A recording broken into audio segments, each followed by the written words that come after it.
Doug from Houston asks, when starting out a routine with a Bowflex, how many reps of each exercise should I be doing? Currently I'm doing 2 sets of 25s each until I'm pretty tired, but still have some left in the tank. Well, Doug, this is a very good question and something I hope to cover kind of quickly. The thing that we always like to teach to our clients is something we call progressive, being progressive in everything that they're doing. And one of the big myths out there is that how quickly your body gets used to certain things. And although it is true that your body gets used to what you're doing and that can set you into a plateau where your body adapts to it, your mind actually adapts to things much more quickly than your body does. Your mind has a tendency to get bored and tired of things very quickly, and it's always looking for new excitability, new measures that it can do something. And so therefore, we want to be progressive in a lot of the things that we're doing. And one of the beauties of working with yourvirtualfitness.com is we map your training out for you if you allow us to do your training for you, and we show you how to be progressive.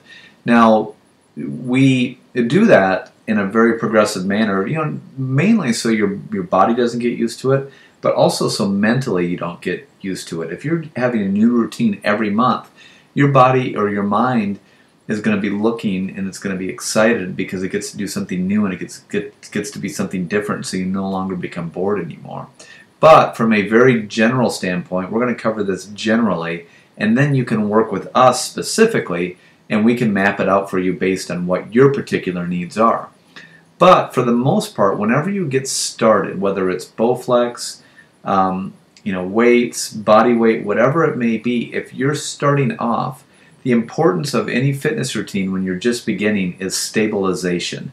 You want to make your body as stable as possible and utilizing your core, making your core tight, making sure posturally everything's in alignment, i.e. form, so that any imbalances that you may have, any weaknesses through your core, if your core is staying tight, that is going to be corrected through your exercise. And the only way to get proper stabilization, the only way to improve your core during exercise is to engage your core, to draw your abs in, to put yourself posturally in the right alignment, and then do several reps like you're doing, Doug, for a longer duration of time. So the speed of your repetitions should be slower. So rather than just picking up a weight and going like this, you're maybe going down on a 3-second count, holding it for a split second, coming up for a couple seconds, holding it for a couple seconds. So each repetition may take 5 to 6 seconds.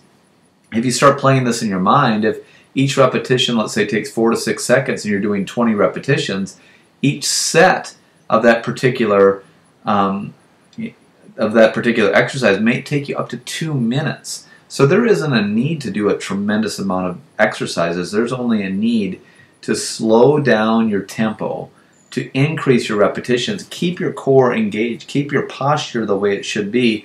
And what's going to end up happening is, by default, because you're putting a lot of time under tension under those muscles, the stabilization of your body is going to improve.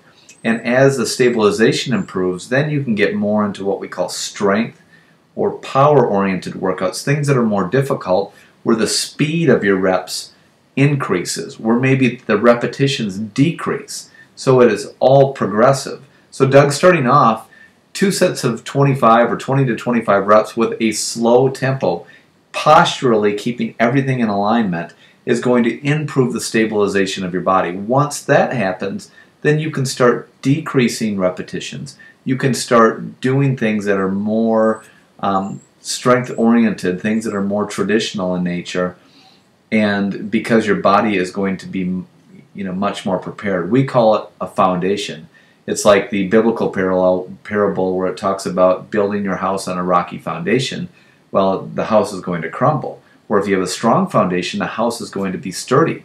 Same thing here. If you start off slow, your time under tension is higher and you're focusing on engaging your core, proper balance, and that stabilization or your foundation is set solidly, then in the future when you go towards more challenging things, then it's going to, you're going to have much greater success and much less risk of injury.